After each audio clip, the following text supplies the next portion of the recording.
Yes hello. Ma'am, हमने client patient का relationship पढ़ा था कि उनमें क्या डिफरेंस है, थेरेप्यूटिक एक्सरसाइजेस क्या होती हैं, उसके कंपोनेंट्स पढ़े थे और रिहैबिलिटेशन और डिसेबिलिटी का पढ़ा था। एडीएल्स और आइडियल्स में क्या डिफरेंस होता है और ठीक कौन है, कौन सी तो फोर्सेस जो है वो बॉडी पे एक्ट कर रही हैं। कौन कौन सी एक्टिव फोर्सेस एंड बॉडी पे? Passive mobility. ठीक ग्रेविटी है, होती है मैम, एडिशनल फोर्सेस होती हैं और इम्पोज्ड फोर्सेस होती हैं।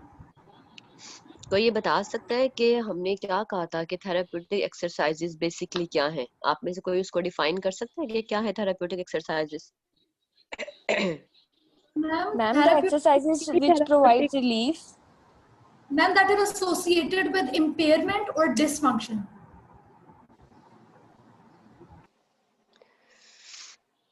अच्छा, डिसेबिलिटी को प्रिवेंट करने के लिए मतलब आप अपने जो रिस्क फैक्टर हैं उससे रिलेटेड हेल्थ ऑप्टिमाइज करने के लिए मतलब आप थेरेप्यूटिक एक्सरसाइज को मतलब यूज करते हो ताकि आप किसी ठीक भी है, डिसेबिलिटी को प्रिवेंट कर सको और अपनी जो नॉर्मल हेल्थ है उसको इन्हांस कर सको।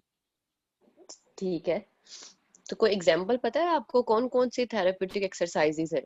क्या क्या चीजें हैं जो थेरेप्यूटिक एक्सरसाइज के अंडर आती है? मैम हम ये कह सकते हैं कि जो हम मॉर्निंग वॉक करते हैं हम्म। एक्चुअली एक्सरसाइज में तो नहीं इंक्लूड लेकिन वैसे मतलब एक टेक्निक ही है ना मतलब अगर आपको मतलब अगर आप मैम अपनी इन्वायरमेंट को इन्हांस करना चाहते हो तो फिर देन आप ये कर सकते हो। मैम डिफरेंट चीज़ें आ जाती हैं जैसे थ्रोइंग, कैचिंग, या फिर जो हमारे ट्रांसफर्स होते हैं, हम चेयर से बेड पे जाते हैं या फिर सिटिंग से लाइन से सिटिंग में आते हैं। ठीक है। इसके इस अलावा आप तरह। लोगों ने पढ़ा होगा ना, काइनी में स्ट्रेंथनिंग है, स्ट्रेचिंग है, एरोबिक यस मैम। एक्सरसाइजेस है, मोबिलाइजेशन है, एक्सरसाइज है। मैनिपुलेशन है, यस पोस्चर मैम। करेक्शन है, जितनी भी ऐसी चीजें जो आपको टुवर्ड्स वेलनेस की तरफ लेके आती है, हेल्थ एंड वेलनेस की तरफ, और आपको इम्पेयरमेंट से और फिजिकल रिस्ट्रिक्शन से प्रिवेंट करती हैं, वो सारी आपकी थेरेप्यूटिक एक्सरसाइजेस है। ठीक है, तो वो सारी जो है वो आपकी इसके अंदर आ जाएगी, वेदर दैट इज पीएनएफ या आपकी कोई भी ट्रेनिंग है, या अगर आप पोस्चरल कंट्रोल डेवलप कराना चाहते हैं उसके लिए आप कुछ करवा रहे हैं, या आप रिलैक्सेशन ट्रेनिंग करा रहे हैं, या आप ब्रीदिंग एक्सरसाइजेस परफॉर्म करा रहे हैं, ये सारी की सारी जो है ये थेरेप्यूटिक एक्सरसाइजेस के अंदर आती है। ठीक है। इसके अलावा हमने लास्ट लेक्चर में डिस्कस किया था कि पेशेंट और क्लाइंट में क्या डिफरेंस है। हमने बात की थी कि जो पेशेंट्स हैं वो हैं जो आपके साथ आपके पास आएंगे विद डायग्नोज्ड इलनेस। ठीक है, कि कोई डिसेबिलिटी, कोई इलनेस उनमें डायग्नोज्ड हो गई है, वो किसी डिसेबिलिटी के साथ आए हैं और आपसे वो मेडिकल सर्विसेज जो है उसको सीख कर रहे हैं। इस तरह के लोगों को आप कहते हैं कि दे आर पेशेंट। जो क्लाइंट होता है वो उसमें कोई डिसेबिलिटी डायग्नोज नहीं होती, वो अपनी हेल्थ और वेलनेस को फर्दर प्रमोट करना चाहता है, जैसे कि एथलीट्स है, जैसे कि जिम में लोग फिटनेस के लिए ज्वाइन करते हैं, उन्हें कोई डिसेबिलिटी नहीं होती, वो अपने आप को फर्दर इम्प्रूव करना चाहते हैं, तो इस तरह के जो लोग हैं उनको आप क्लाइंट कहते हैं। तो हमने बात की थी कि बीइंग अ फिजिकल थेरेपिस्ट आप पेशेंट्स को भी डील करते हैं, आप क्लाइंट को भी डील करते हैं। ठीक है। इसके अलावा हमने फिजिकल फंक्शन के कुछ कंपोनेंट्स पढ़े थे कि कुछ कंपोनेंट यस मैम। मिलके आपका जो फिजिकल फंक्शन है उसको इनहांस करते हैं। उसमें हमने बात की थी कि मसल परफॉर्मेंस है, मसल परफॉर्मेंस के कुछ पैरामीटर्स है, लाइक आप लोगों ने पहले काइनी में भी पढ़ा कि स्ट्रेंथ, पावर और एंड्योरेंस, ये 3 पैरामीटर्स हैं जो मसल की परफॉर्मेंस को डिपिक्ट करते हैं। इसके अलावा हमने कार्डियोपल्मोनरी एंड्योरेंस के बारे में पढ़ा कि आप मॉडरेट इंटेंसिटी की एक्सरसाइज अगर प्रोलॉन्ग्ड पीरियड ऑफ टाइम के लिए उसको एक्सटेंड कर सके तो इसका मतलब है कि आप कार्डियोपल्मोनरी फिटनेस है आपके अंदर। ठीक है, कि आपका सांस नहीं फूलता थोड़ी सी एक्टिविटी के बाद, जिसमें जॉगिंग, स्विमिंग, साइकिलिंग, इस तरह की जो चीजें हैं वो आ जाती है।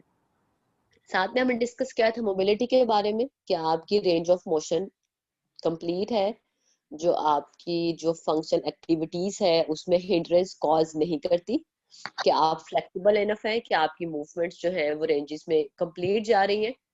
उसको हमने डिवाइड किया था एक्टिव मोबिलिटी में और पैसिव मोबिलिटी में। एक्टिव की हमने बात की, जैसे एक्टिव मूवमेंट्स होती हैं, same is the case with active mobility, कि एक्टिव मोबिलिटी जो है वो डिपेंडेंट है आपके न्यूरोमस्कुलर एक्टिवेशन पे, जबकि हमने पैसिव मोबिलिटी के बारे में बात की थी कि जो पैसिव मोबिलिटी है वो सॉफ्ट टिश्यू एक्सटेंसिबिलिटी पे डिपेंडेंट है। इसके बारे में हमने डिटेल से बात कर ली थी लास्ट उसमें। जो फोर्थ वन था वो कोऑर्डिनेशन था। कोऑर्डिनेशन के बारे में आप लोग पहले पढ़ चुके हैं कि आपकी सेंसरी सिस्टम, आपका मोटर सिस्टम, आपके काइनेस्थेटिक सेंसेशन, आपके प्रोप्रियोसेप्टिव सेंसेशंस, ये सारी मिलके आपकी मूवमेंट को कोऑर्डिनेट करती हैं, स्मूथ करती हैं, एक्यूरेट करती हैं। तो अगर हर चीज कोऑर्डिनेशन में होगी तब भी फिजिकल फंक्शन जो है वो बेहतरीन परफॉर्म होगा। तो इसका मतलब है कि कोऑर्डिनेशन या न्यूरोमस्कुलर जो कंट्रोल है वो फिजिकल फंक्शन के साथ एसोसिएटेड है। एक और हमने कंपोनेंट की बात की थी, दैट वाज स्टेबिलिटी। कि स्टेबिलिटी बेसिकली क्या है कि आप अपनी जो बॉडी के प्रॉक्सिमल और डिस्टल पार्ट्स हैं उनको एक स्टेशनरी पोजीशन में होल्ड कर सके, कि आप स्टेबल हैं। ठीक है, तो ये आपकी स्टेबिलिटी है। स्टेबिलिटी का फिजिकल फंक्शन के साथ एसोसिएशन है। और जो लास्ट पैरामीटर हमने पढ़ा था दैट वाज बैलेंस। कि बैलेंस जो है वो एक्ट करता है, या बैलेंस जो है that is necessary for physical function. अगर आपका बैलेंस ही मेंटेन नहीं रहता, आप बेस ऑफ स्पोर्ट में अपना बैलेंस मेंटेन नहीं कर पा रहे, आपकी जो लाइन ऑफ ग्रेविटी है वो सेंटर ऑफ मास में अगर फॉल नहीं कर रही, तो आपके अंदर रिस्क जो है फॉल का वो बढ़ जाएगा। आपका बैलेंस अगर मेंटेन नहीं है तो आप फिजिकल फंक्शन को उस तरह से परफॉर्म नहीं कर सकते। ठीक है, इसके साथ साथ हमने फोर्सेस के बारे में पढ़ा था कि फोर्सेस जो है they are very important. Forces, अब मल्टीपल टाइप्स की फोर्सेस हैं जो ह्यूमन बॉडी पे एक्ट करती हैं। सबसे पहले हम बात कर लेते हैं ग्रेविटी की। ग्रेविटी वो फोर्स है जो थ्रू आउट द डे आपके ऊपर एक्ट करती है, और इसी फोर्स के रिस्पॉन्स में हमारे मसल्स के अंदर कॉन्ट्रैक्शन जनरेट होती है, और आपका जो जो मसल्स और आपकी जो बोन है उसमें स्ट्रेंथनिंग आती है।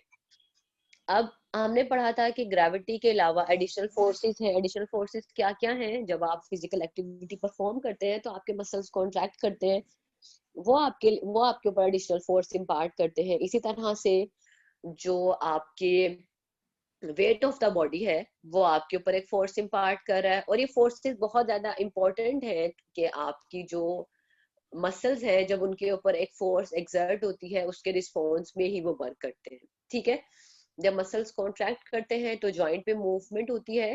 दोबारा से वही बात है कि जॉइंट इटसेल्फ कैपेबल नहीं है मूवमेंट के।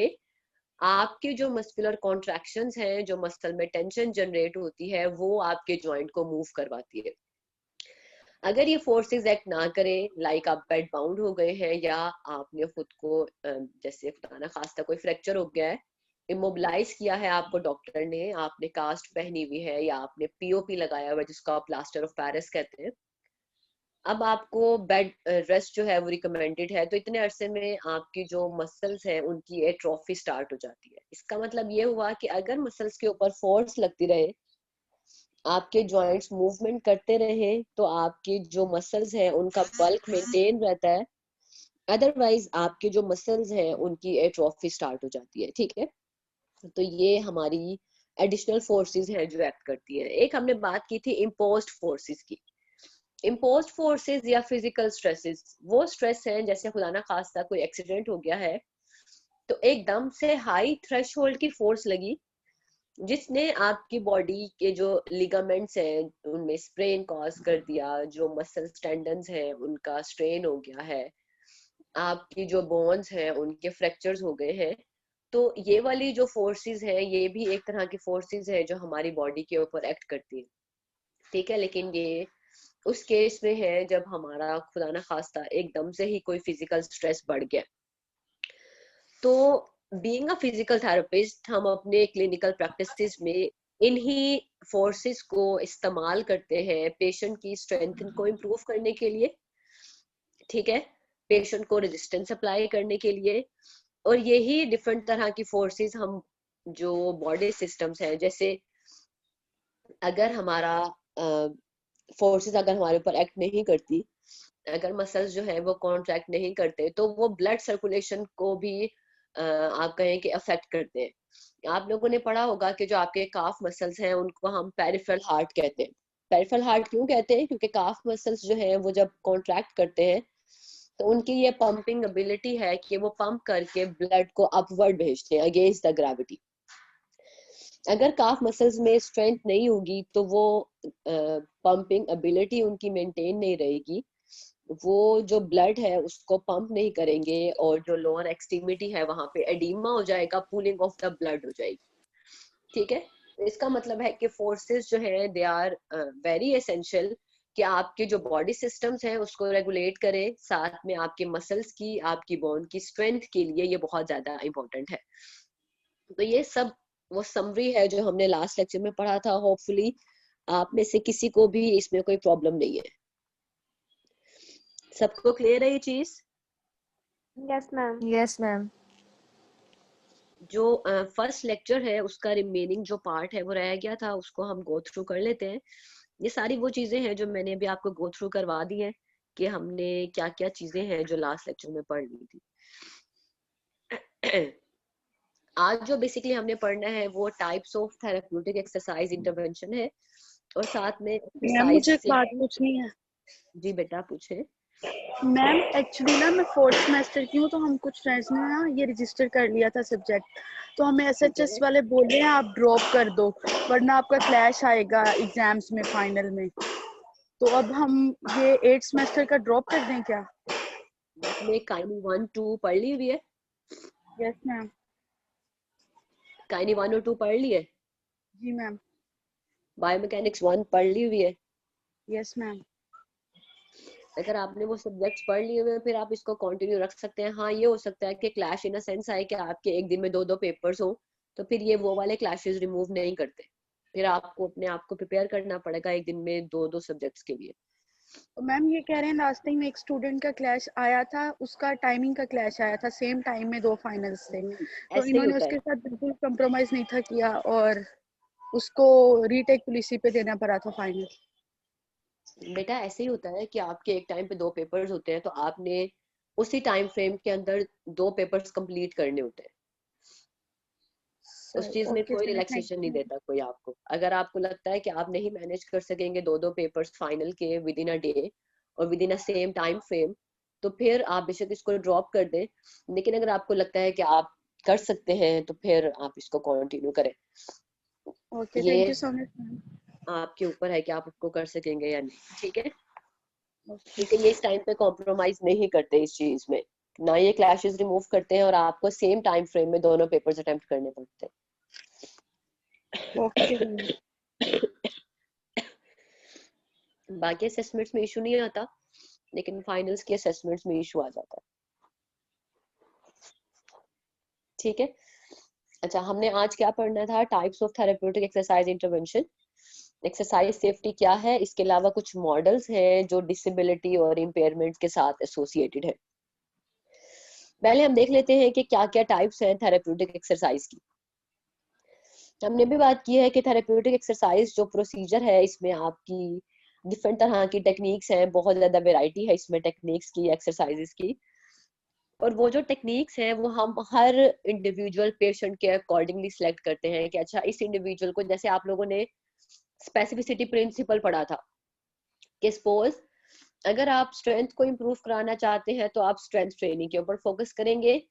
अगर आपका फोकस है कि आपने पेशेंट की एंडोरेंस को इम्प्रूव करना है तो फिर आप उसकी एंडोरेंस यानी कि आप रेपिटेशंस पे फोकस करते हैं कि जितनी ज्यादा एक एक्सरसाइज में रेपिटेशन होगी उतनी ही ज्यादा बंदे की जो एंडोरेंस है वो बिल्डअप होगी।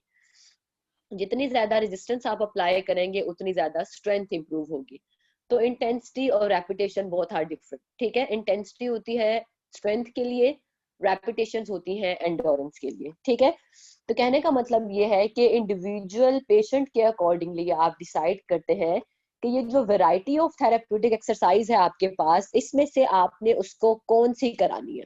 ठीक है, तो अगर हम टाइप्स की बात करते हैं तो हमारी एरोबिक कंडीशनिंग, ठीक है, जिसको आप एरोबिक एक्सरसाइज कहते हैं कि आप जिसमें स्विमिंग, जिसमें जॉगिंग, जिसमें साइकिलिंग, जिसमें वॉकिंग, ये सारी जो एक्सरसाइजेज हैं ये एरोबिक के अंदर आती है, जिसमें आप ऑक्सीजन को यूटिलाइज कर रहे हैं। ठीक है, जिसमें आप देखते हैं कि सांस फूल रहा है पेशेंट का, नहीं फूल रहा, वगैरह वगैरह। ट्रेडमिल्स जो है ये सारी एरोबिक कंडीशनिंग के अंदर आती है। तो ये भी आपकी फॉर्म है थेरेप्यूटिक एक्सरसाइज की। इसके अलावा मसल परफॉर्मेंस एक्सरसाइजेस हमने बात कर ली थी कि मसल परफॉर्मेंस में 3 पैरामीटर्स आते हैं, स्ट्रेंथ, एंडोरेंस एंड पावर। तो अगर आप पेशेंट की स्ट्रेंथ ट्रेनिंग करा रहे हैं, एंडोरेंस ट्रेनिंग करा रहे हैं, ये सारे भी थेरेप्यूटिक एक्सरसाइज इंटरवेंशन का पार्ट है, ठीक है। थर्ड वन है स्ट्रेचिंग टेक्निक्स। अगर आप मसल्स की स्ट्रेचिंग करा रहे हैं, उनकी फ्लेक्सिबिलिटी को इम्प्रूव करने के लिए, उनकी रेंज ऑफ मोशन को इम्प्रूव करने के लिए, जिसमें कि मसल लेंथनिंग आ जाती है, क्योंकि स्ट्रेचिंग में आप मसल को लेंथन अप कर रहे होते हैं, ठीक है, उसकी जो एक्सटेंसिबिलिटी है उसको फर्दर इम्प्रूव करना चाहते हैं आप। तो जो स्ट्रेचिंग टेक्निक्स है ये भी पार्ट है आपकी थेरेप्यूटिक एक्सरसाइज का। इसके अलावा joint mobilisation, joint manipulation techniques, ये भी सारी थेरेप्यूटिक एक्सरसाइज है। मोबिलाइजेशन और मैनिपुलेशन आप लोगों ने KE2 में पढ़ा होगा। जी बेटा, जो मोबिलाइजेशन है और मैनिपुलेशन है आप सबको पता है, ये पैसिव मूवमेंट्स हैं, और पैसिव में ये एसेसरी मूवमेंट्स हैं, जो जिसको आप जॉइंट प्ले कहते हैं, कि जब हम नॉर्मल मूवमेंट्स करते हैं तो हमारे अंदर की जो बोनी सर्फेसिस है उसमें ग्लाइडिंग और स्लाइडिंग और रोलिंग मूवमेंट आती है, जो कि बेसिकली एसेसरी मूवमेंट्स हैं। तो आप पैसिवली इनको अप्लाई करते हैं पेशेंट के ऊपर, ताकि उनका पेन रिलीफ किया जा सके, ताकि उनकी जो रेंज ऑफ मोशन है उसको इम्प्रूव किया जा सके। तो मोबिलाइजेशन और मैनिपुलेशन जो है ये भी हमारी थेरेप्यूटिक एक्सरसाइज की वैरायटी में आती है, ठीक है। इसके अलावा हम पेशेंट के अंदर न्यूरोमस्कुलर कंट्रोल डेवलप कराते हैं। हम स्पेसिफिक मसल को इनहिबिट भी कर सकते हैं, फैसिलिटेट भी कर सकते हैं। हम पेशेंट का जो पोस्चर है उसको पोस्चर अवेयरनेस की ट्रेनिंग दे सकते हैं कि आपका ये पोस्चर होना चाहिए, इसमें आपके मसल्स पे लीस्ट इफेक्ट पड़ेगा। पोस्चर की जो ट्रेनिंग है, सारा कुछ ये भी थेरेप्यूटिक एक्सरसाइज के अंदर आता है। Postural control, body mechanics, stabilisation exercises, ये सारा पार्ट है हमारी थेरेप्यूटिक्स का। बैलेंस एक्सरसाइजेस हैं, ठीक है, रिलैक्सेशन की एक्सरसाइजेस हैं। रिलैक्सेशन तो आपने बहुत डिटेल में KINE2 में पढ़ लिया है कि इसमें क्या क्या मेथोडोलॉजीज हैं जो आप यूज करते हैं रिलैक्सेशन के लिए, ठीक है। इसके अलावा ब्रीदिंग एक्सरसाइजेस हैं। ब्रीदिंग वाला जो पार्ट है ये सारा थेरा 2 में आप लोग पढ़ेंगे, ठीक है। जो टास्क स्पेसिफिक फंक्शनल ट्रेनिंग है ये भी थेरा 2 का पार्ट है। जो पोस्चरल अवेयरेंस वाला है वो भी सारा थेरा 2 में हम लोगों ने पढ़ना है। बैलेंस वाला जो सारा कुछ है वो भी थेरा 2 का पार्ट है। थेरा 1 में हम स्ट्रेंथ ट्रेनिंग के बारे में पढ़ेंगे, स्ट्रेचिंग के बारे में पढ़ेंगे, एरोबिक के बारे में पढ़ेंगे, एक्वेटिक के बारे में पढ़ेंगे, मोबिलाइजेशन मैनिपुलेशन के बारे में पढ़ेंगे, और साथ में हम इसमें पढ़ेंगे रेंज ऑफ मोशन एक्सरसाइजेस के बारे में। ये सारा थेरा 1 का पार्ट है। थेरा 2 में आप जो रिमेनिंग चीजें हैं वो सारी थेरा 2 में पढ़नी है with spine and specific regions. ये तो हो गई है कि क्या क्या टाइप्स हैं थेरेप्यूटिक एक्सरसाइजेस की। नेक्स्ट वन जो है दैट इज एक्सरसाइज सेफ्टी। आप कोई भी थेरेप्यूटिक एक्सरसाइज इंटरवेंशन चूज कर रहे हैं, कोई भी आपने चूज किया, लेकिन उसमें जो मेन फंडामेंटल कंपोनेंट है दैट इज सेफ्टी। सिर्फ पेशेंट की सेफ्टी नहीं, थेरेपिस्ट की भी सेफ्टी, ठीक है। क्या आपने कुछ भी अप्लाई किया है वो पेशेंट के लिए भी सेफ हो। आवाज नहीं आ रही बेटा? हेलो मैम आ रही है, आ रही है। ठीक है बेटा। उसमें जो सेफ्टी है वो हमारा फंडामेंटल कंपोनेंट होता है हमेशा, कि हमने कोई भी एक्सरसाइज प्रोग्राम इनिशिएट कराना है वो पेशेंट के लिए भी सेफ हो और वो थेरेपिस्ट के लिए भी सेफ हो। चाहे वो प्रोग्राम आप अपने सुपरविजन में क्लिनिक्स में करा रहे हैं, या मोस्टली हम क्या करते हैं, पेशेंट को कुछ दिनों के लिए क्लिनिक्स में बुलाते हैं और फिर हम पेशेंट को होम एक्सरसाइज प्लान गाइड कर देते हैं कि आपने घर में ये करना है।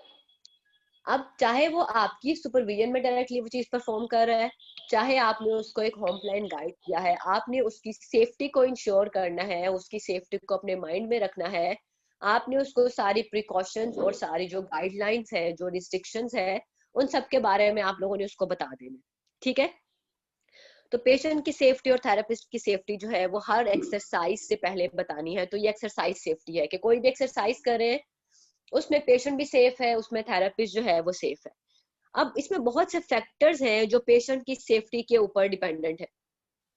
आपने पेशेंट को किसी भी एक्सरसाइज प्रोग्राम में इंगेज करना है तो उससे पहले आपको उसकी पास्ट मेडिकल हिस्ट्री पता हो, PMH, ठीक है, कि पेशेंट की हेल्थ हिस्ट्री क्या है, उसका करंट हेल्थ स्टेटस क्या है, क्या वो एक्सरसाइज परफॉर्म कर सकता है। जैसे आप उसको एकदम से ट्रेडमिल पे लगा रहे हैं लेकिन आपको पता है कि वो तो हार्ट का पेशेंट है, ठीक है, तो उस केस में आप उसको एकदम से ट्रेडमिल के ऊपर नहीं लेके जा सकते।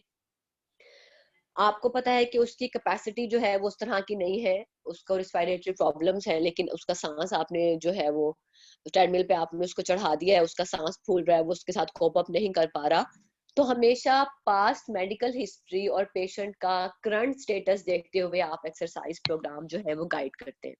ठीक है, पेशेंट को ऐसी किसी भी अनकस्टम फिजिकल एक्सर्शन में नहीं लगाते जो कि उसकी जो मेडिकल कंडीशन है पहले से उसको फर्दर जो है वो एग्रावेट करे या उसके लिए वो एडवर्स इफेक्ट्स क्रिएट करे।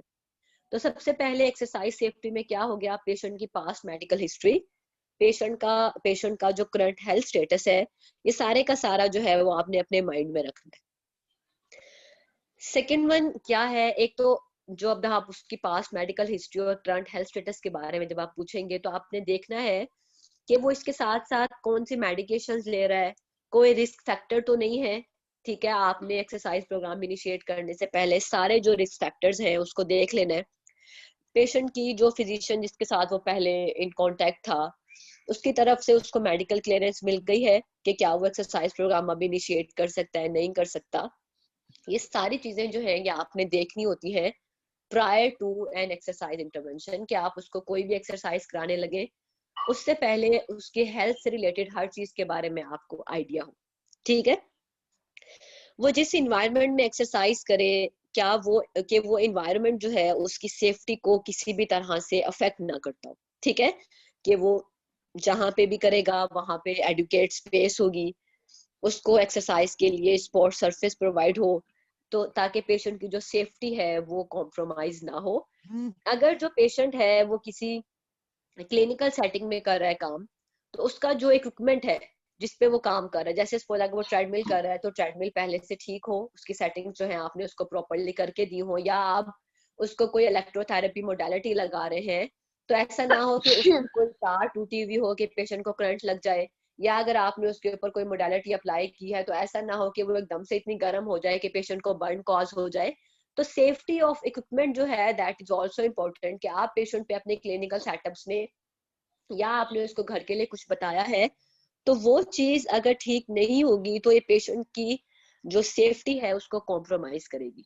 ठीक है, इसके अलावा थर्ड वन पॉइंट है पेशेंट एजुकेशन। पेशेंट को आपने प्रॉपरली जो भी आप उसको एक्सरसाइज प्रोग्राम गाइड कर रहे हैं उसके बारे में आपने उसको प्रॉपरली एजुकेट करना है। ठीक है, हर एक्सरसाइज की स्पेसिफिकली ड्यूरेशन होता है, हर एक्सरसाइज की इंटेंसिटी होती है, हर एक्सरसाइज में आप रेपिटेशंस के बारे में बताते हैं पेशेंट को कि आपने ये दिन में 10 दफा करनी है, ये दिन में आपने 20 दफा करनी है, इसको इससे ज्यादा नहीं बढ़ाना, अगर आपको पेन हो रहा हो तो आपने इसको छोड़ देना है, आपने ये वाली लेट के करनी है, अगर बैठ के करनी है तो आपका पोस्चर ये होगा।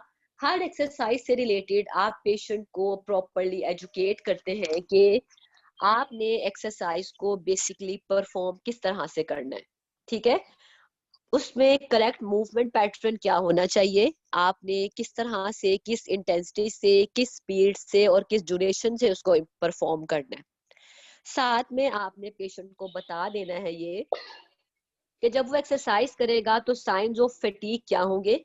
ठीक है, उसको पता हो कि ये फैटीग के साइन है और ये इंजरी के साइन है, कि मैंने इतना ज्यादा ओवरवर्क कर लिया कि अब मेरे अंदर इंजरी स्टार्ट हो गई है। तो आपने इंपॉर्टेंस ऑफ रेस्ट के बारे में पेशेंट को गाइड करना है कि जब भी वो एक्सरसाइज को परफॉर्म कर रहा होगा उसने बीच में रेस्ट इंटरवल डालना है, कि खुद को उसने फैटीग नहीं करना, ओवरवर्क नहीं करना। आहिस्ता आहिस्ता हम कैपेसिटीज को इम्प्रूव करते हैं। शुरू में अगर पेशेंट की कैपेसिटी है कि वो 15 मिनट तक वर्कआउट कर सकता है तो हम उससे ज्यादा उसको नहीं लेके जाते।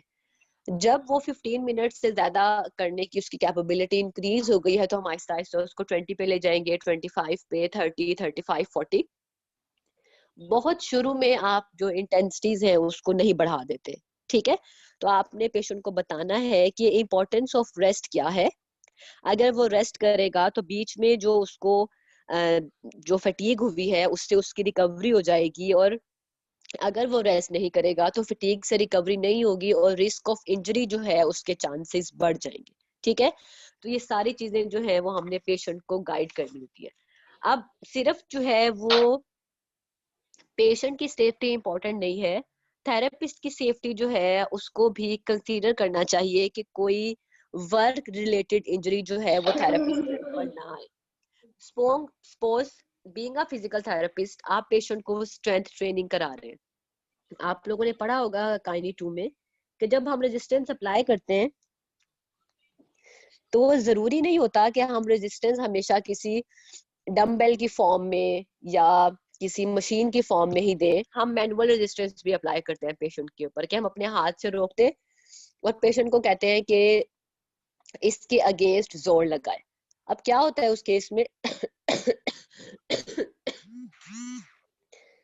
कि अगर आप पेशेंट को जो है वो मैनुअल रेजिस्टेंस अप्लाई कर रहे हैं कि उसकी स्ट्रेंथ इंप्रूव हो, लेकिन आपने प्रॉपर बॉडी मैकेनिक्स यूज नहीं की। आप बॉडी मैकेनिक्स के बारे में डिटेल से पढ़ेंगे। क्या आपने अपनी बॉडी मैकेनिक्स इस्तेमाल करनी होती है ताकि आपके जो टिश्यूज हैं, आपकी जो बॉडी है, उसके ऊपर एक्स्ट्रा जो फोर्स है वो ना लगे, आपकी अपने टिश्यू डैमेज ना हो जाए।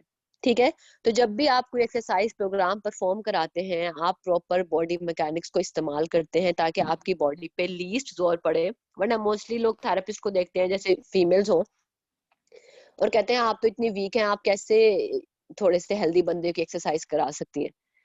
तो इसमें वीक का या इस तरह की चीजों का कुछ नहीं होता, इसमें आपकी प्रॉपर बॉडी मैकेनिक्स होती है। अगर आप बॉडी मैकेनिक्स का इस्तेमाल करें तो लीन से लीन फिजिकल थेरेपिस्ट भी मैक्सिमम फोर्स को इम्पार्ट कर सकता है। ठीक है, तो इसका हेल्थ स्टेटस से, इस तरह से लीन होने से या फैट होने से कोई ताल्लुक नहीं होता। It's all about body mechanics. अगर आप अपनी प्रॉपर बॉडी मैकेनिक्स का इस्तेमाल करते हैं तो फिर आप पेशेंट को मोबिलाइज भी कर सकते हैं, आप उसकी स्ट्रेचिंग भी कर सकते हैं, आप उसकी स्ट्रेंथनिंग भी करा सकते हैं। तो थेरेपिस्ट की सेफ्टी भी इंपॉर्टेंट है कि जब वो एक्सरसाइज प्रोग्राम कराए, उसको चाहिए कि वो अपनी प्रॉपर बॉडी मैकेनिक्स को इस्तेमाल करे और अपने जॉइंट को जो है वो, जब भी वो मैनुअल टेक्निक अप्लाई कर रहा है, जैसे कि आप मोबिलाइजेशन अपने हाथ से कराते हैं, आप मैनिपुलेशन अपने हैंड से कराते हैं, तो आपने कोशिश करनी है कि आपने इस तरह से अप्लाई करना है। क्योंकि मोस्टली ऐसे होता है कि बहुत ज्यादा रूटीन में मोबिलाइजेशन अप्लाई करने से, जैसे थंब से अगर आप मोबाइल कर रहे हैं तो थंब और की जो है डेविएशन स्टार्ट हो जाती है। ठीक है, कि आपकी जो शेप्स हैं फिंगर्स की और आपकी जो शेप्स हैं हैंड्स की वो क्यों जी, जो आपकी हैंड्स की पोजीशन, जो डेविएशंस हैं वो स्टार्ट हो जाते हैं। नॉर्मली आप देखेंगे वो थेरेपिस्ट जो बहुत अरसे से क्लिनिकल प्रैक्टिसेस में है, उनके हैंड्स डी शेप हो जाते हैं क्योंकि वो हाथ से ही मोबिलाइज कर रहे हैं, हाथ से ही मैनिपुलेट कर रहे हैं।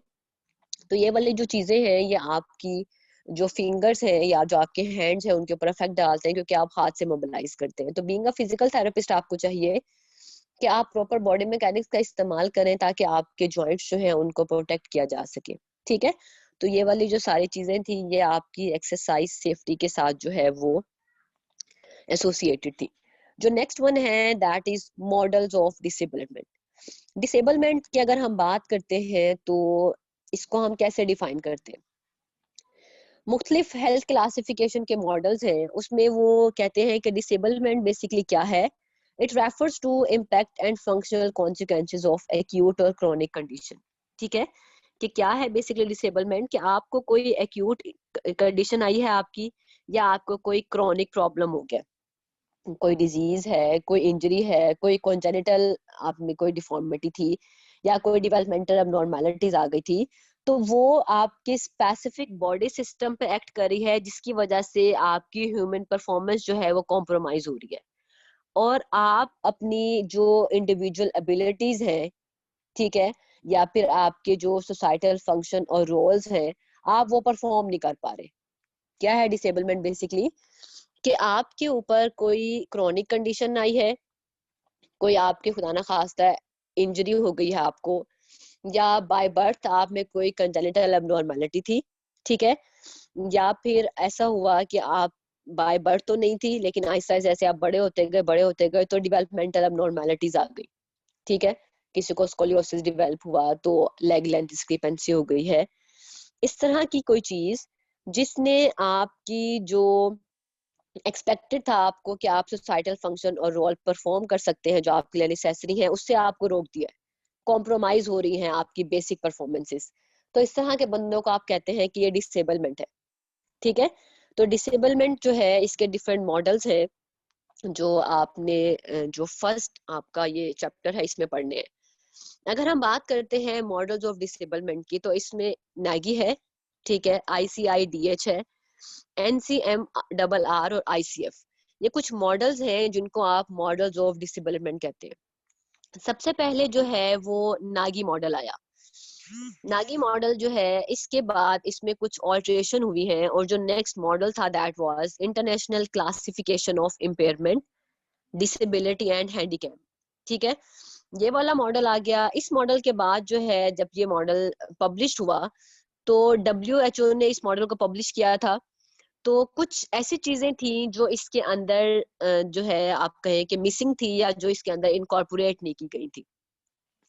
तो कुछ लोगों ने इसके ऊपर काम किया, और जब वो ओरिजिनल मॉडल के साथ फेमिलियराइज्ड हुए तो उन्होंने नागी मॉडल में, और जो ओरिजिनल मॉडल था international classification of impairment, disability and handicap का, उसके अंदर कुछ कंपोनेंट्स को ऐड किया, और उसका नाम फिर उन्होंने national centre for medical rehabilitation research रख दिया, NCMRR। क्या है ये? National centre for medical rehabilitation research. अब जो national centre medical rehabilitation research था, इस मॉडल में सिर्फ क्या ऐड किया गया कि हर जो इंडिविजुअल है उसके कुछ रिस्क फैक्टर्स होते हैं, जिसमें फिजिकल फैक्टर्स भी हो सकते हैं, सोशल फैक्टर्स भी हो सकते हैं, जो कि हर बंदे के लिए इंडिविजुअलाइज्ड है। ये सिर्फ आप ओवरव्यू दे रही हूँ मैं आपको, इसमें कुछ ऐसा नहीं है जिसको आपने बहुत अच्छे तरीके से गो थ्रू करना हो, एक्सेप्ट ICF मॉडल। जो ICF मॉडल है वो आपके लिए इंपॉर्टेंट है, ठीक है। अब अगर हम बात करते हैं कि ये जो मॉडल्स ऑफ डिसेबलमेंट है, इसमें बेसिकली क्या है। जो नागी मॉडल है वो ये कहता है कि जो हमारे टिश्यूज हैं उनमें एक्टिव पैथोलॉजी होती है, जिसकी वजह से इम्पेयरमेंट आती है, और वो जो इम्पेयरमेंट है वो पेशेंट के अंदर फंक्शनल लिमिटेशन को कॉज करती है। फंक्शनल लिमिटेशन क्या है? कि आप अपने फंक्शंस को प्रॉपर्ली परफॉर्म ना कर पाए, एक्टिविटी के रिस्ट्रिक्शंस हो। इसी मॉडल को फर्दर जो है वो ICIDH में जो है वो किया गया कि 3 तरह की क्लासिफिकेशन होती है, ठीक है। इम्पेयरमेंट अलग चीज है, डिसेबिलिटी अलग चीज है, और हैंडीकैप होना जो है वो अलग चीज है, ठीक है। उन्होंने कहा कि ये 3 डिफरेंट चीजें हैं, और ये एक दूसरे से जो है वो डिफरेंट है। अच्छा, हमने पहले बात कर ली कि नागी और ICIDH जो है, जो इंटरनेशनल क्लासिफिकेशन है इम्पेयरमेंट, डिसेबिलिटी और हैंडीकैप की, इसमें उन्होंने चीजों को इंडिविजुअलाइज नहीं किया था, ठीक है, रिस्क फैक्टर के अकॉर्डिंगली और फिजिकल और सोशल फैक्टर के अकॉर्डिंगली। तो वो जो नेशनल सेंटर था मेडिकल और रिहैबिलिटेशन रिसर्च का, उसने बस इस चीज को इनकॉर्पोरेट किया बीच में, और कहा कि ये सारे जितने भी मॉडल्स हैं इनमें चाहे जितनी मर्जी भी वेरिएशंस हो, सारे मॉडल्स बात करते हैं पैथोलॉजी की, इम्पेयरमेंट की, फंक्शनल लिमिटेशंस की और डिसेबिलिटीज की, ठीक है। कि सारे मॉडल्स जो डिसेबलमेंट के हैं वो इन 3-4 चीजों के आगे पीछे घूमते हैं कि क्या पैथोलॉजी हुई थी, एक्यूट थी या क्रॉनिक थी, इम्पेयरमेंट कहाँ पे आई, ऑर्गन लेवल पे, सिस्टम लेवल पे कहाँ पे इम्पेयरमेंट आई, उसकी वजह से क्या फंक्शनल लिमिटेशंस आई हैं जिसने बंदे को डिसेबल कर दिया है, हैंडीकैप कर दिया है, या सोसाइटल लिमिटेशंस क्या कुछ आई, ठीक है। अब इन सारे कॉन्सेप्चुअल फ्रेमवर्क को, जो कि नैगी में भी आया, इंटरनेशनल क्लासिफिकेशन में भी आया, और जो हमारे national centre for medical rehabilitation research में आया, ये सारे जो हैं वो हमारे क्लिनिकल प्रैक्टिसेस में बहुत ज्यादा जो है इनको हम अप्लाई करते हैं। लेकिन WHO ने कहा कि जितना ज्यादा भी ये कंसेप्चुअल फ्रेमवर्क आया है, एक इंटरनेशनल क्लासिफिकेशन है ICF मॉडल की, ठीक है, जो कि इन सबसे बेहतर है, और जो ये बताती है कि जो कंसेप्चुअल फ्रेमवर्क है ICF का, वो बेसिकली बायो और साइको सोशल मॉडल पे है, कि जो इंटीग्रेट करता है एबिलिटीज को विद डिसेबिलिटीज। अब कैसे आप इंटीग्रेट कर सकते हैं एबिलिटीज को डिसेबिलिटीज के साथ? ये जो आपके सामने डायग्राम है हेल्थ कंडीशन की, ये बेसिकली ICF का फ्रेमवर्क है। ICF ये कहता है कि ये वाला जो मॉडल है हेल्थ रिलेटेड स्टेटस पे, इसको उसने 2 पार्ट्स में कन्वर्ट कर दिया है। अब वो जो 2 पार्ट्स हैं वो कौन कौन से हैं? फर्स्ट पार्ट में वो कंसीडर करता है फंक्शनिंग एंड डिसेबिलिटी को, और सेकंड पार्ट में वो कंसीडर करता है जो उसके कॉन्टेक्चुअल फैक्टर्स हैं उसको, किस तरह से भला। ये जो आपको ऊपर बॉडी फंक्शन और स्ट्रक्चर नजर आ रहा है, ये पार्ट है फंक्शनिंग एंड डिसेबिलिटी का, जो कि आईसीएफ का फर्स्ट पार्ट है, ठीक है, जिसको आप हेल्थ कंडीशन कह सकते हैं। कि हम आईसीएफ मॉडल को 2 पैरामीटर्स में डिवाइड करते हैं। जो ऊपर आपको नजर आ रहा है दैट इज हेल्थ कंडीशन, जिसमें आप कह सकते हैं कि फंक्शनिंग है और डिसेबिलिटी है। जो नीचे आपको नजर आ रहा है इसका second part that is contextual factors. अब जो पार्ट 1 था जिसको हमने हेल्थ कंडीशन कहा था, उसको हमने फर्दर 2 कंपोनेंट्स में डिवाइड किया। पहला पार्ट है उसका, आप देखेंगे एक्सट्रीम लेफ्ट पे, बॉडी फंक्शन एंड स्ट्रक्चर। इसी का दूसरा पार्ट है एक्टिविटी एंड पार्टिसिपेशन। तो जो पहला पार्ट था जिसको हमने फंक्शनिंग एंड डिसेबिलिटी कहा था, उसको फर्दर 2 कंपोनेंट्स में डिवाइड किया गया है, बॉडी फंक्शन एंड स्ट्रक्चर और एक्टिविटी और पार्टिसिपेशन।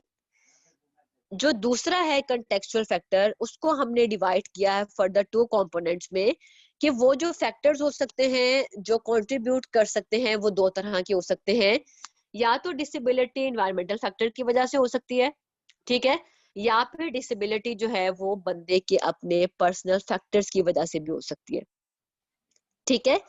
तो वो ये कहते हैं कि ये आईसीएफ फ्रेमवर्क है, इसमें कोई ऐसी बात नहीं है, बस आपने इसको एज इट इज अपने माइंड में बनाना है कि आईसीएफ जो मॉडल है उसके बेसिकली 2 कंपोनेंट्स हैं, पार्ट 1 एंड पार्ट 2।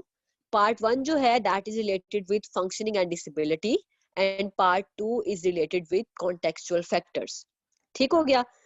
अब जो पार्ट 1 है जिसमें फंक्शनिंग एंड डिसेबिलिटी है, we have further subdivided that part into 2 components. One part is body function and structure, another one is activity and participation, ठीक है। Second part, which was contextual factor, is further subdivided into 2 components, environmental factors and personal factors, ठीक हो गया। अब अगर हम बात करते हैं कि आईसीएफ के अकॉर्डिंगली फंक्शनिंग है क्या, ठीक है, हमने अभी बात की ना कि हमने आईसीएफ को पार्ट 1 में डिवाइड किया जो कि फंक्शनिंग एंड डिसेबिलिटी थी। तो हमें पता तो होना कि आईसीएफ क्या कहता है कि फंक्शनिंग क्या है और डिसेबिलिटी क्या है, ठीक है। और जो इसका दूसरा पार्ट है एनवायरमेंटल फैक्टर और पर्सनल फैक्टर, एनवायरमेंटल फैक्टर से और पर्सनल फैक्टर से क्या मुराद है आईसीएफ की। तो पहले हम बात कर लेते हैं कि फंक्शनिंग क्या है।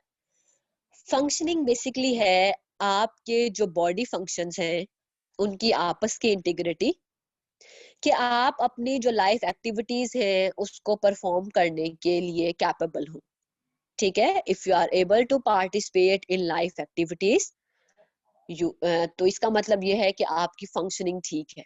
जैसे हमने फिजिकल फंक्शन के बारे में बात की थी ना पीछे, कि अगर आप पार्टिसिपेट कर सकते हैं अपने एडीएल्स आईएडीएल्स अगर आप परफॉर्म कर सकते हैं तो इसका मतलब है कि आपका फिजिकल फंक्शन जो है वो अच्छा है। तो फंक्शन का मतलब भी ये है कि आपके जो आपस की बॉडी फंक्शंस हैं वो आपस में उनकी इंटीग्रिटी मेंटेन हो, कि आप अपनी लाइफ एक्टिविटीज को परफॉर्म कर सके, ठीक है। डिसेबिलिटी क्या है? डिसेबिलिटी का मतलब फिर इसका मतलब है ये हो गया कि जो इसके ऑपोजिट होगा वो डिसेबिलिटी होगी, कि आपके बॉडी फंक्शंस में इम्पेयरमेंट है। पहले हमने बात की कि बॉडी फंक्शन में इंटीग्रिटी है, ठीक है। अब हमने कह दिया कि बॉडी फंक्शन में इम्पेयरमेंट है जो आपकी एक्टिविटी को लिमिट कर रहा है, ठीक है। Both are totally opposite. Body function क्या है कि आपके जो बॉडी स्ट्रक्चर्स हैं उनमें इंटीग्रिटी है, आप अपने एक्टिविटीज को करने के लिए आप कैपेबल हैं, ठीक है। डिसेबिलिटी क्या हो गया कि आपके बॉडी जो फंक्शंस हैं उनमें इंटीग्रिटी नहीं है, उनमें इम्पेयरमेंट्स हैं, जिसकी वजह से आपकी जो एक्टिविटीज है, जो आपकी पार्टिसिपेशंस हैं, उनमें लिमिटेशंस आ गई हैं। तो ये डिफरेंस है आपकी फंक्शनिंग में और डिसेबिलिटी में, ठीक है। जो इन्वायरमेंटल फैक्टर्स है उसका क्या मतलब है?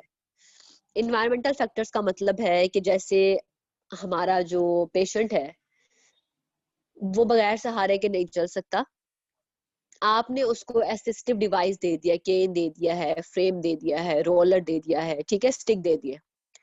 इसका मतलब है कि अगर उसको चलने के लिए अपनी पर्सनल केयर के लिए असिस्टिव डिवाइस रिक्वायर्ड था, तो इन्वायरमेंट में आपने उसको वो डिवाइस दे दिया है, तो इसका मतलब हो गया कि उसका इन्वायरमेंटल फैक्टर्स कंप्लीट है, ठीक है, कि उसको असिस्टेड डिवाइस जो है वो अवेलेबल है घर में। उसको जो है वो हाउस होल्ड में जैसे चलने के लिए या स्टेयर्स चलने के लिए वो स्टेयर्स, विदाउट रेलिंग या विदाउट जो बार है उसके नहीं चल सकता, तो आपने उसकी जो स्टेयर्स है उसके साथ में रेलिंग लगवाई हुई है।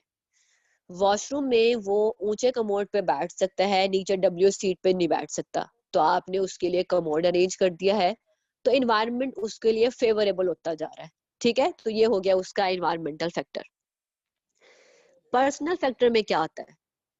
आपका लेवल ऑफ मोटिवेशन, ठीक है, आपकी क्या कॉपिंग स्किल्स हैं, क्या आप क्या इसके साथ कॉप अप कर सकते हैं, आप साइकोलॉजिकल स्टेबल हैं, ठीक है, आप उस चीज को एक्सेप्ट कर पा रहे हैं, नहीं कर पा रहे, आपकी हेल्थ कंडीशन क्या है, ये सारे आपके पर्सनल फैक्टर्स के अंदर आते हैं। तो ये है बेसिकली आपका आईसीएफ। किसी को इसमें कोई कंफ्यूजन है तो वो रेस कर सकता है क्वेश्चंस।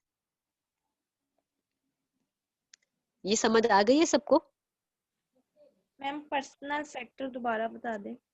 मैम आप पर्सनल अभी फैक्टर, मैम आप जी अभी जी, इन्वायरमेंटल में बात की है कि जब सपोर्ट हमें चाहिए क्योंकि पर्सनल फैक्टर है, और जो अगर कोई क्रच प्रोवाइड कर देता है तो वो इन्वायरमेंटल फैक्टर है, इस तरह आपने बात की।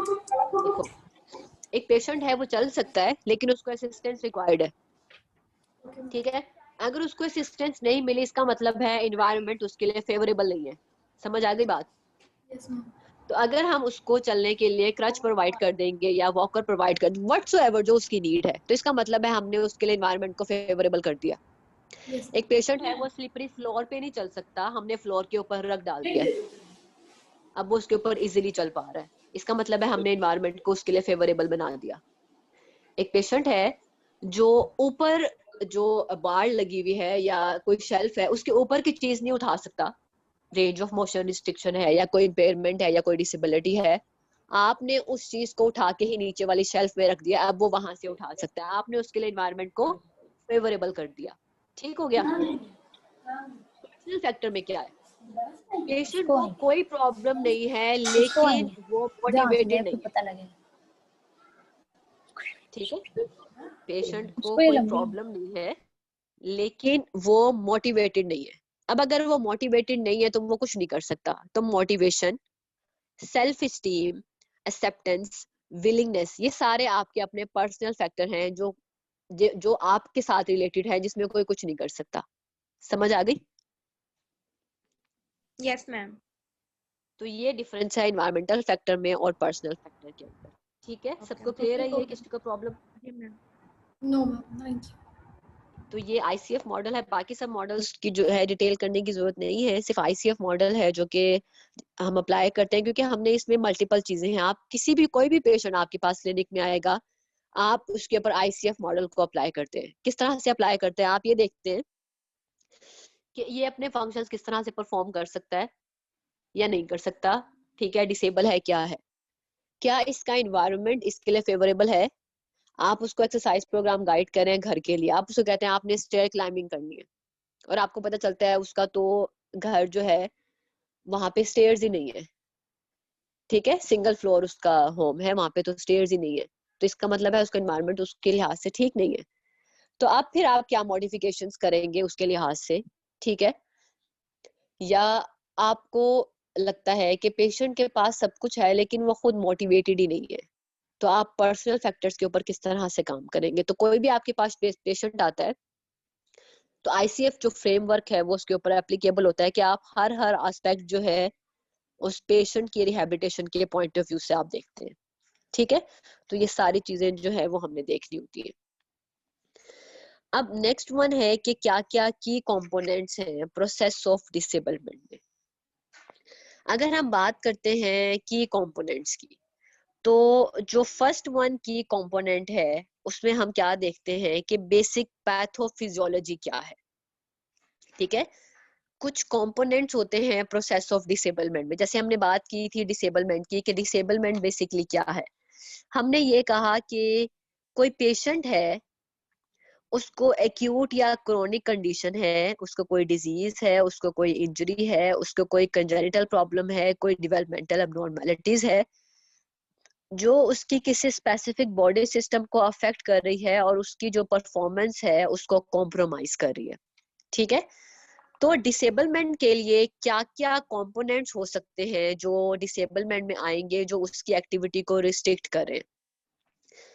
तो उसमें जो फर्स्ट वन है दैट इज पैथोफिजियोलॉजी। अब पैथोफिजियोलॉजी जो है वो इम्पोर्टेंट है। पैथोफिजियोलॉजी का क्या मतलब है कि हेल्थ कंडीशन क्या थी और उसके अंदर क्या ऐसी पैथोलॉजी आई है, ठीक है, कि चीज जो है उसके अंदर कहाँ पे डिस्ट्रप्शन आई थी जिसकी वजह से ये डिसेबलमेंट जो है वो हो गई है, ठीक है। क्योंकि हेल्थ कंडीशंस जो हैं उनमें जैसे आप किसी चीज की पैथोफिजियोलॉजी के बारे में बात करते हैं तो आपका मतलब है कि क्या सेट ऑफ एबनॉर्मल फाइंडिंग्स थी उसके अंदर। साइन एंड सिम्टम्स के बारे में आप लोगों ने पहले पढ़ा होगा, ठीक है, कि क्या साइन एंड सिम्टम्स आए थे, क्या चीज जो है वो डिपिक्ट कर रही है कि यहाँ पे इंटरप्शन आई है, क्या चीज है जो आपको बताएगी कि सेलुलर लेवल पे इंटरप्शन थी, टिश्यू लेवल पे इंटरप्शन थी या ऑर्गन सिस्टम लेवल पे इंटरप्शन थी, ठीक है।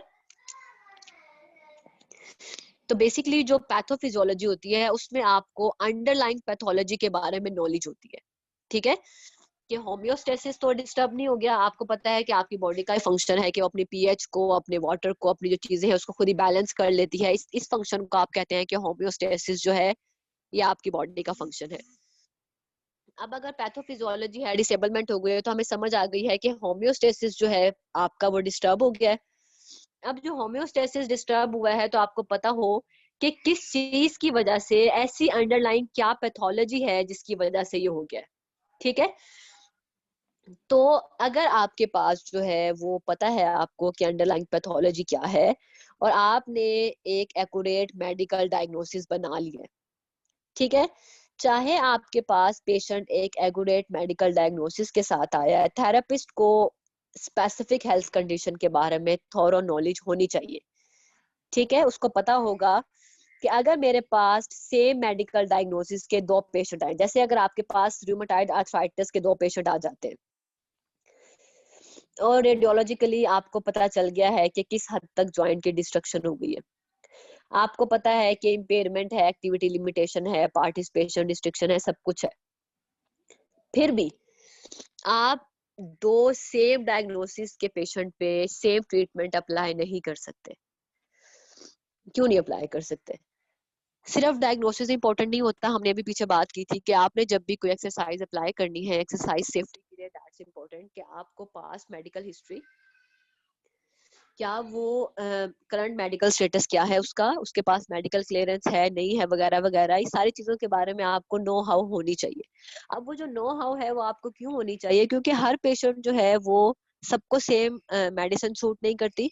अब फ्लू है तो क्या सारे फ्लू वाले रिजिक से ठीक हो जाते हैं? नहीं। क्या सारे एडिनिक से ठीक हो जाते हैं? नहीं होते।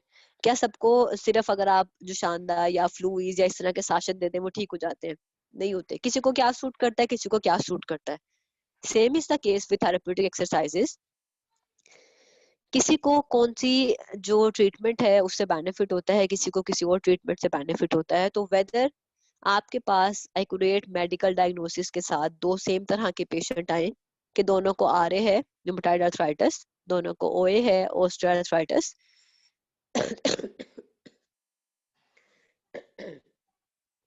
तो ये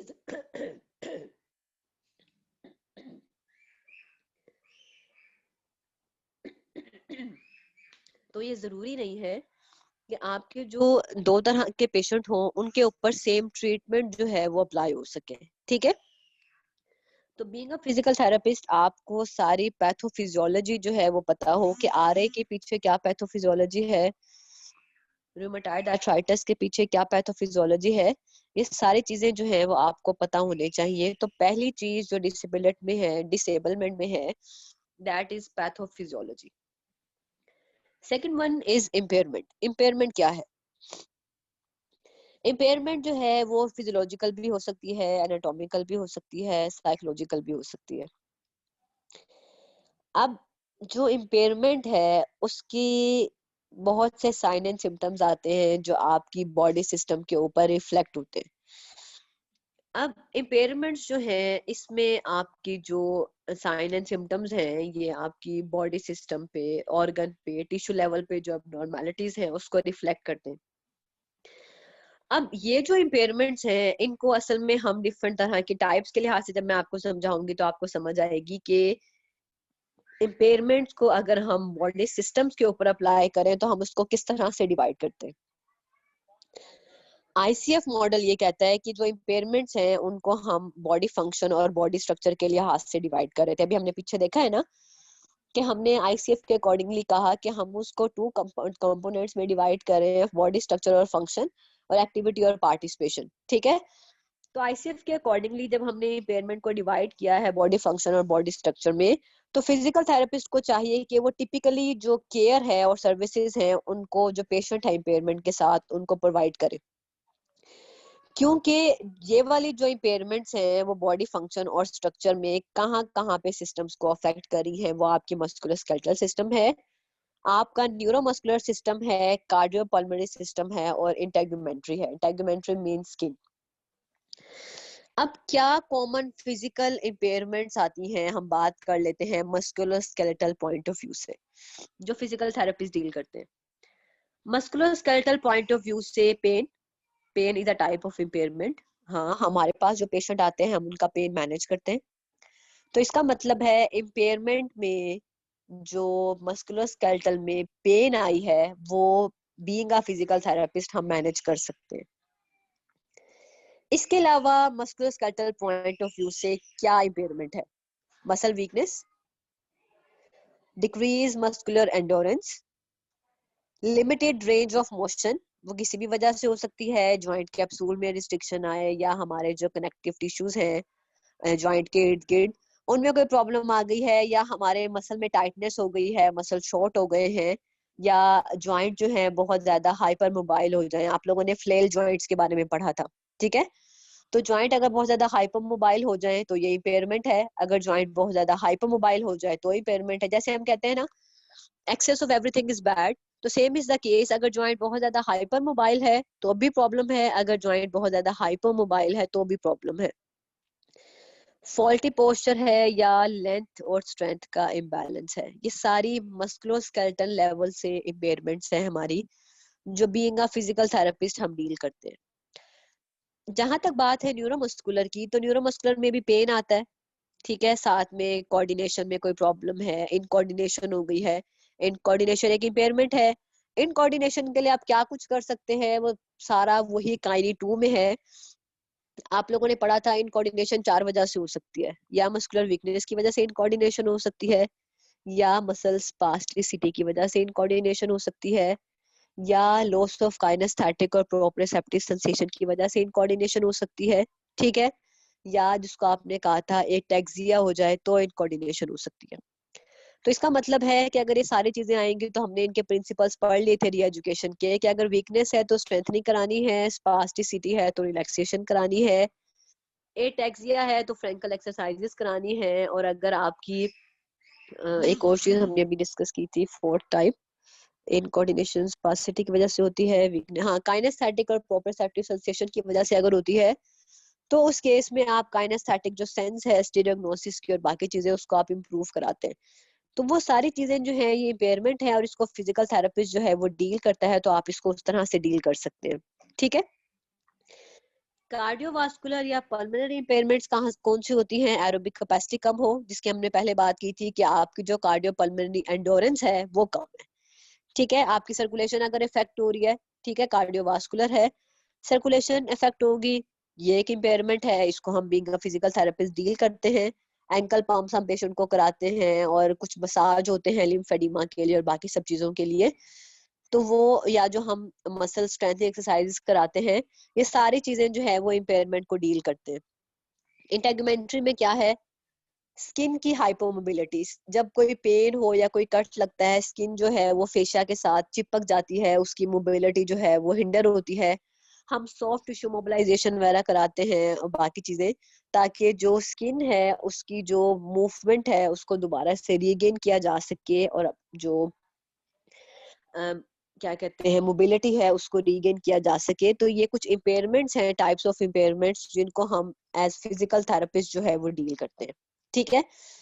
थर्ड वन जो है that is activity and participation restriction. Activity limitation क्या है? कोई भी पर्सन जो है वो अपने डेली एक्टिविटीज के जो टास्क है उनको अगर परफॉर्म नहीं कर पा रहा, तो ये बेसिकली क्या है? ये एक्टिविटी लिमिटेशन है, ठीक है? नेक्स्ट वन है फंक्शनल लिमिटेशन। फंक्शनल लिमिटेशंस क्या है? फंक्शनल लिमिटेशन ये होती है कि आप कोई फंक्शन परफॉर्म करना है आपने at the level of whole person, ठीक है। अगर आप कंप्लीटली अपना कोई फंक्शन परफॉर्म नहीं कर पा रहे तो उसको आप कहते हैं फंक्शनल लिमिटेशन। एक्टिविटी लिमिटेशन क्या होती है, आप स्पेसिफिकली कोई काम परफॉर्म नहीं कर पा रहे। अगर आप एज अ होल कोई फंक्शन परफॉर्म नहीं कर पा रहे तो दैट इज फंक्शनल लिमिटेशन। और एक्टिविटी लिमिटेशन क्या है कि कोई स्पेसिफिक टास्क जो है वो आप परफॉर्म नहीं कर पाते, ठीक है। तो दोनों में डिफरेंस है। एक्टिविटी आप स्पेसिफिकली सिर्फ एक्टिविटी परफॉर्म नहीं कर पा रहे, फंक्शनल लिमिटेशन ये है कि आप ओवरऑल फंक्शन जो है अपना वो परफॉर्म नहीं कर पा रहे। ये अप्लाई होती है at the level of whole person. और जो एक्टिविटी रिस्ट्रिक्शन है वो अप्लाई होती है एक स्पेसिफिक एक्टिविटी के ऊपर, ठीक है। ये सारे हम क्या पढ़ रहे हैं, ये हम डिसेबलमेंट के कंपोनेंट्स पढ़ रहे हैं। फर्स्ट वन हमने पढ़ा पैथोफिजियोलॉजी, सेकंड वन हमने पढ़ा है इम्पेयरमेंट्स, थर्ड वन हम पढ़ रहे हैं activity limitations and functional limitations, ठीक है। तो ये हमने डिसेबलमेंट जो है उसके बारे में पढ़ लिया। नेक्स्ट वन है कि जो हमने अभी बात की है एक्टिविटी लिमिटेशंस की, तो उसकी क्या क्या टाइप्स है। अगर हम बात करते हैं एक्टिविटी लिमिटेशन के टाइप्स की, तो बेसिकली जो एक्टिविटी लिमिटेशंस हैं उनको हम फर्दर डिवाइड करते हैं। जैसे आप लोगों ने पहले देखा है ADLs और IADLs को, या फिर आप इसको BADLs कह सकते हैं, like basic activities of daily living, या फिर एक्टिविटीज ऑफ डेली लिविंग जैसे कि बाथिंग, ड्रेसिंग, फीडिंग, ठीक है। ये एक्टिविटीज है, इनमें से कोई एक एक्टिविटी जो है वो रिस्ट्रिक्ट हो सकती है। IADLs का क्या मतलब है, ऑक्यूपेशनल टास्क, जिसको आप instrumental activities of daily living कहते हैं, जैसे ड्राइविंग है, पब्लिक ट्रांसपोर्टेशन का इस्तेमाल करना है, हाउस कीपिंग है। इस तरह की जो चीजें हैं उनको आप कहते हैं कि वो आपकी जो IADLs है उसमें आती हैं। तो बेसिकली जो एक्टिविटी लिमिटेशंस हैं वो दो तरह की होती हैं, IADLs की रिस्ट्रिक्शन या ADLs की रिस्ट्रिक्शंस, ठीक है। तो इस तरह से ये टाइप्स ऑफ एक्टिविटी लिमिटेशंस आ गई। क्लियर हो रहा है सबको साथ साथ? Yes ma'am. ठीक है बेटा। फोर्थ वन है पार्टिसिपेशन रिस्ट्रिक्शंस एंड डिसेबिलिटी। अब पार्टिसिपेशन रिस्ट्रिक्शन क्या है? पार्टिसिपेशन रिस्ट्रिक्शन का मतलब ये है कि एक पर्सन है, ठीक है, उसकी हम पार्टिसिपेशन रिस्ट्रिक्शन को हम ऐसे डिफाइन करेंगे कि उसकी जो प्रॉब्लम्स हैं वो इस तरह से हैं कि वो, जैसे एक सोशल स्टैंडर्ड होता है हर चीज का, ठीक है, कि सोसाइटी में आप कोई काम कर रहे हैं, अब सोसाइटी में आपने कोई काम करना है, आपकी जो पार्टिसिपेशन है उसका एक स्टैंडर्ड होगा कि इस स्टैंडर्ड की पार्टिसिपेशन आपकी होनी चाहिए। अब जो पेशेंट है उसमें जो प्रॉब्लम्स है वो इस तरह की है कि वो उसको उसके लाइफ सिचुएशन में पार्टिसिपेट नहीं करने दे रही, इन्वॉल्व नहीं करने दे रही एज सोशल स्टैंडर्ड, ठीक है। कि जैसे एक जॉब है, उसकी जॉब की रिक्वायरमेंट है कि उसे ये करना है, एक स्टैंडर्ड है उसका। लेकिन क्या हुआ है कि अपनी हेल्थ कंडीशंस की वजह से वो उस चीज के साथ उस तरह से कोप अप नहीं कर पा रहा, उस चीज के जो स्टैंडर्ड है वहां तक वो मैच नहीं कर पा रहा, उसको वो फुलफिल नहीं कर पा रहा। तो that is called as participation restriction. कि पेशेंट की जो डिसेबिलिटी है, पेशेंट का जो प्रॉब्लम है, पेशेंट की जो इम्पेयरमेंट है, वो इस हद तक है कि वो उसको अपनी लाइफ सिचुएशंस में इन्वॉल्व नहीं होने दे रही कि वो जो उसका स्टैंडर्ड था उसके अकॉर्डिंगली उसको मीट कर सके, ठीक है। या अगर आप इसको स्पेसिफिकली बात करें तो पार्टिसिपेशन रिस्ट्रिक्शंस में वो प्रॉब्लम्स आती है जो पेशेंट को अपनी सोशल रिस्पॉन्सिबिलिटीज या ऑब्लिगेशंस जो है उनको परफॉर्म नहीं करने देती, ठीक है। कि आपकी जो सोशल रिस्पॉन्सिबिलिटीज है, आपको इस हद तक का प्रॉब्लम आ गई है कि आप अपनी जो सोशल रिस्पॉन्सिबिलिटीज है उनको पूरा ही नहीं कर पा रहे, तो इस चीज को आप कहेंगे कि ये आपकी पार्टिसिपेशन रिस्ट्रिक्शन है, ठीक है। कि जो सोशल ऑब्लिगेशंस है वो परफॉर्म नहीं कर पा रहा पेशेंट। जो डिसेबिलिटी है वो क्या है कि पेशेंट जो है वो अनेबल है कि वो एक्टिविटीज में, और जो टास्क रिलेटेड एक्टिविटीज है उसकी अपनी ही, चाहे वो घर की है, चाहे वो रिक्रिएशन की है, या वो कम्युनिटी की है, कि वो उनको उस एक्सटेंट तक कर पाए जो कि एज अ होल कम्युनिटी के लिए नॉर्मल हो, ठीक है। क्या है बेसिकली कि आप कि इनएबिलिटी है कि आप पार्टिसिपेट नहीं कर पा रहे एक्टिविटीज में या उन टास्क में जो आपसे रिलेटेड है, आपके घर से रिलेटेड है, आपके काम से रिलेटेड है, इस तरह कि कोई आपको ये कहे कि हाँ ये नॉर्मल काम कर रहा है, तो वो चीज जो है वो एक डिसेबिलिटी है। समझ आई है या नहीं समझ आई? आ गई है। पार्टिसिपेशन रिस्ट्रिक्शन ये है कि आप सोशल स्टैंडर्ड पे सोसाइटी की एक्सपेक्टेशंस मीट नहीं कर पा रहे, ठीक है, कि आप एक्टिवली किसी चीज में पार्टिसिपेट नहीं कर पा रहे।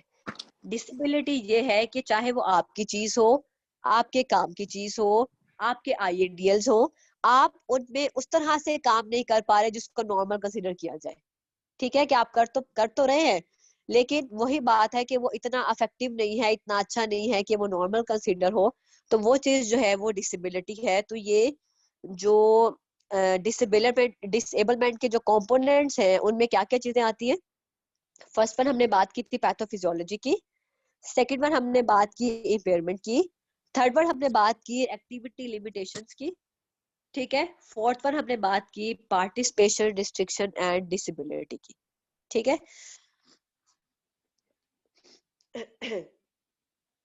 अब नेक्स्ट वन क्या है? Areas of functioning associated with participation restriction and disability. हमने पहले बात कर ली है कि जो पार्टिसिपेशन रिस्ट्रिक्शन है और डिसेबिलिटी क्या है। पार्टिसिपेशन रिस्ट्रिक्शन में हमने बात कर ली कि आप जो सोसाइटी की एक्सपेक्टेशंस हैं, जो सोशल स्टैंडर्ड्स हैं, उनको आप बीट नहीं कर पा रहे। उनमें आपकी कम्युनिटी रिस्पॉन्सिबिलिटीज है लास्ट वन, और सोशलाइजिंग विद फ्रेंड्स और फैमिली, ठीक है। जो डिसेबिलिटी है वो क्या है कि ना आप सेल्फ केयर कर पा रहे हैं, ना अपने ऑक्यूपेशनल टास्क परफॉर्म कर पा रहे हैं, ना आप स्कूल रिलेटेड टास्क परफॉर्म कर रहे हैं, ना आप अपने होम को मैनेज कर पा रहे हैं। आप जो है केयरिंग फॉर डिपेंडेंट हैं, ठीक है, आपके जो IADLs हैं, रिक्रिएशन और लेजर एक्टिविटीज, आप उन सबको परफॉर्म नहीं कर पा रहे। तो ये सारे वो एरियाज हैं जो पार्टिसिपेशन रिस्ट्रिक्शंस के साथ और डिसेबिलिटीज के साथ जो है वो एसोसिएटेड है, ठीक है। नेक्स्ट वर्ड है how to prevent from disabilities. अब डिसेबिलिटीज को किस तरह से प्रिवेंट किया जा सकता है, इसमें जो प्रिवेंशन है उसको हम 3 कैटेगरीज में डिवाइड करते हैं: primary prevention, secondary prevention and tertiary prevention. अब प्राइमरी प्रिवेंशन क्या है, सेकेंडरी प्रिवेंशन क्या है और टर्शियरी प्रिवेंशन क्या है? प्राइमरी प्रिवेंशन का मतलब ये है कि अगर कोई पॉपुलेशन हमें लगता है कि रिस्क पे है, इसमें ये चीज डिवेल्प हो सकती है, अभी हुई नहीं है, ठीक है, एट रिस्क है पॉपुलेशन कि हमें लगता है ये चीज डिवेल्प हो सकती है, तो एट रिस्क वालों को पहले से ही हेल्थ प्रमोशन एक्टिविटीज में डाल देना प्राइमरी प्रिवेंशन है, कि होने से पहले ही आपने एट रिस्क पॉपुलेशन को जो है वो डील कर लिया है, ठीक है। सेकेंडरी प्रिवेंशन क्या है? हो गई है प्रॉब्लम को बहुत शुरू में ही आपने अर्ली डायग्नोज कर लिया, ठीक है। अब आपने शुरू में ही उसको अर्ली डायग्नोज कर लिया है और शुरू से ही आपने ट्रीटमेंट प्लान बना लिया कि ये फर्दर सीवियर ना हो, इस डिजीज का जो है वो सिवियरिटी की तरफ ना जाए, इस डिजीज को हम किस तरह से एग्जिट करने की कोशिश करें, तो ये आपकी सेकेंडरी प्रिवेंशन है। प्राइमरी में डेवलप नहीं हुई, एट रिस्क थी, अभी आपने एट रिस्क से पहले ही हेल्थ प्रमोशन एक्टिविटीज को जारी करा दिया ताकि पेशेंट में वो डिजीज डेवलप ही ना हो, that is primary prevention. Secondary में क्या हुआ? डेवलप हो गई, इनिशियल स्टेजेस पे ही आपने उसको पकड़ लिया, उसको डायग्नोज कर लिया, इनिशियल स्टेजेस में ही आपने ट्रीटमेंट प्लान को इनकॉर्पोरेट कर दिया ताकि फर्दर एग्रावेट ना करे कंडीशन और उसको यहीं पे स्टॉप कर लिया जाए, that is secondary prevention. Tertiary prevention क्या है? टर्शियरी प्रिवेंशन ये है कि आपने रिहैबिलिटेशन का इस्तेमाल किया ताकि जिस एक्सटेंट से वो चीज प्रोग्रेस कर रही है, जितनी स्पीडली वो डिसेबिलिटी जो है वो प्रोग्रेस कर रही है, उसकी आप सेवेरिटी को थोड़ा सा लिमिट कर सके, आप पेशेंट के फंक्शन को कुछ हद तक इम्प्रूव कर सके कि ये फर्दर क्रोनिक ना हो, ठीक है। इससे पहले कि ये इरिवर्सिबल स्टेज पे पहुंच जाए, उसको कुछ हद तक आप रिहैब कर सके, दैट इज टर्शियरी प्रिवेंशन। समझ आ रही है बात? प्राइमरी में एट रिस्क पे आपने फोकस कर लिया, आपने उसको वहीं पे रोक लिया, आप हेल्थ प्रमोशन एक्टिविटीज कराते रहे ताकि वो चीज डिवेलप ही ना हो। ठीक है, जैसे आप लोगों का पोस्चर शुरू में खराब है, लेकिन अभी सिर्फ पेन आना शुरू हुई है, अभी स्ट्रक्चरल डिफॉर्मिटीज डेवलप नहीं हुई, आप पहले से ही पोस्चरल करेक्शन शुरू कर दें, आप पहले से ही मसल्स की स्ट्रेंथनिंग शुरू कर दें, that is primary prevention. Patient को स्कोलियोसिस डेवलप हो गया है पर अभी माइल्ड है, आपने वहीं पे उसको पकड़ा, आपने उसको ब्रेसेस लगा दी, साथ में आप जो मसल शॉर्ट हो रहे थे उनकी स्ट्रेचिंग स्टार्ट कर दी, और जहाँ पे स्ट्रेंथनिंग रिक्वायर्ड थी आपने मसल की स्ट्रेंथनिंग करा दी, दैट इज सेकेंडरी प्रिवेंशन, कि आप उसकी फर्दर प्रमोशन को रोक रहे हैं। थर्ड वन क्या है कि चीज को आप इरिवर्सिबल नहीं कर सकते, लेकिन आप उसको रिहैबिलिटेशन प्रोवाइड करें कि वो फर्दर एग्रावेट ना हो, उसको आप फर्दर क्रोनिसिटी से प्रिवेंट करना चाहते हैं, उस केस में जो आप रिहैबिलिटेशन अप्लाई करेंगे दैट इज टर्शियरी प्रिवेंशन। तो इस तरह से आप डिसेबिलिटीज को प्रिवेंट कर सकते हैं, कैटेगराइज करके as primary, secondary and tertiary prevention. ठीक है, नेक्स्ट जो है that is risk factor. Actually ma'am, जी बेटा, मैम बस करें, काफी टॉपिक्स बेटा पढ़नी है। बस ये लास्ट है रिस्क फैक्टर।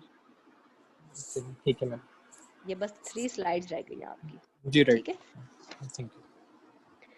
अब जो रिस्क फैक्टर्स हैं उसकी हम बात कर लेते हैं कि अगर आप रिस्क फैक्टर्स को मॉडिफाई कर देते हैं ना, तो आप पेशेंट को बचा सकते हैं डिसेबिलिटी से। जैसे हमने अभी बात की ना, प्राइमरी प्रिवेंशन में क्या है कि आपको जो रिस्क फैक्टर नजर आ रहे हैं आप उसको वहीं पर रोक दें, आप एक हेल्थ प्रमोशन जो है पेशेंट की करा दें, आप उसकी हेल्थ और वेलनेस के लिए ट्रीटमेंट प्लान डिजाइन कर लें ताकि रिस्क फैक्टर्स को आप नलिफाई कर सकें और पेशेंट जो है उसके अंदर डिसेबिलिटी आए ना।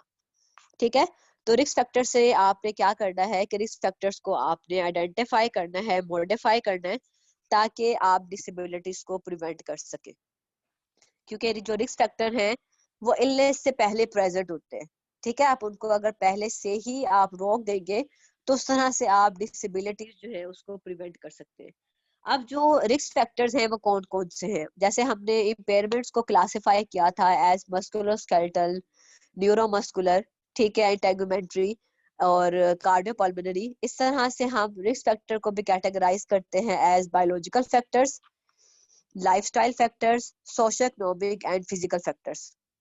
ठीक है, अगर हम बात करते हैं बायोलॉजिकल फैक्टर्स की, तो पेशेंट की एज क्या है, पेशेंट की सेक्स क्या है, पेशेंट की रेस क्या है, कोई उसमें कंजेनिटल एब्नॉर्मैलिटी पहले से तो नहीं है, उसकी कोई फैमिली हिस्ट्री तो नहीं है डिजीज की, ये सारे बायोलॉजिकल फैक्टर्स हैं।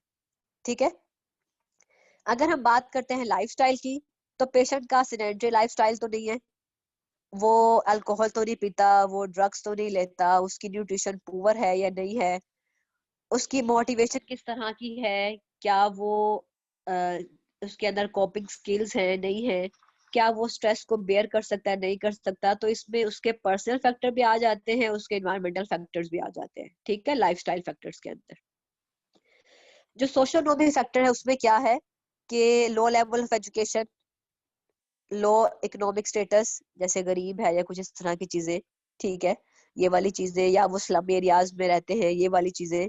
ठीक है, सोशल सपोर्ट नहीं है, हेल्थ केयर में उसकी एक्सेस नहीं है, ये सारे रिस्क फैक्टर्स है किसी भी डिसेबिलिटी को डेवलप करने के लिए, तो ये सारे आते हैं under socio economic factors. Physical environment में क्या है, आर्किटेक्चरल बैरियर्स है होम में, कम्युनिटी में, वर्क प्लेस में। ठीक है, कि आपके जो एनवायरनमेंट है वो आपको उस तरह से सपोर्ट नहीं कर रहा, या आपका एनवायरनमेंट जो है वही आपको डिसेबिलिटी की तरफ लेके जा रहा है।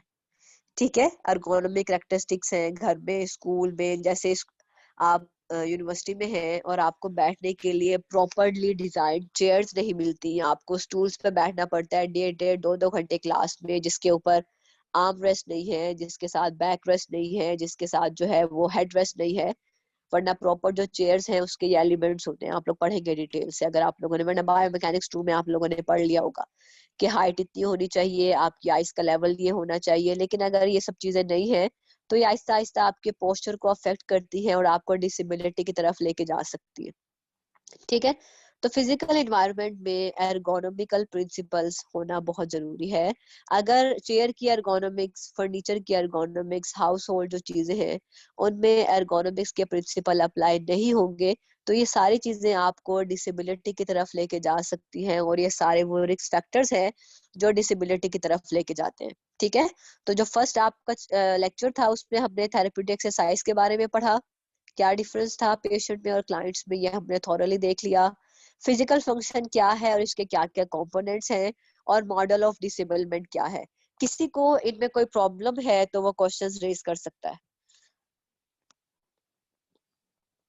सबको समझ आ गई अच्छे तरीके से? Thank you ma'am.